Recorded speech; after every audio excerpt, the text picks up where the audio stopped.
नमस्कार मंडळी. हे आहे जांभळाचं झाड. जांभळाचे मुख्यतः दोन प्रकार पडतात. एक राई जांभळ आणि दुसरं गावरान जांभूळ.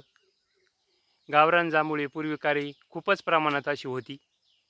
ती फळं अशी छोटी होती आणि चवीला असे तुरट लागायची. हे आहे राई जांभळाचं झाड.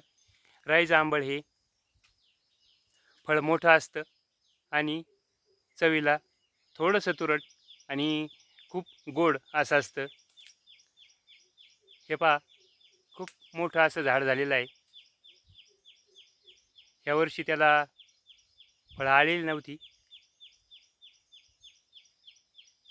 हे पाहू शकता तुम्ही, झाड मोठं झालेलं आहे आणि राई जांभळाला मागणी भरपूर असते, कारण त्याचे असंख्य असे खाण्यामुळं फायदे होतात.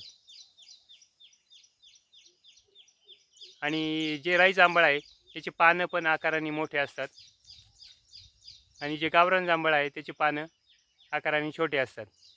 तो फरक जो आहे पटकन ओळखता येतो. हे पहा, खूप असं उंच असं झाड झालेलं आहे. जांभळाची झाडं खूप उंच होतात, त्यामुळे नंतर ती फळं तोडणीच्या वेळेस थोडंसं काम अवघड होतं तोडणी करण्यासाठी. याच्या फांद्या ज्या आहेत थोड्याशा ठिसूळ अशाच असतात, त्यामुळं काढणी खूप जिकिरीची होती.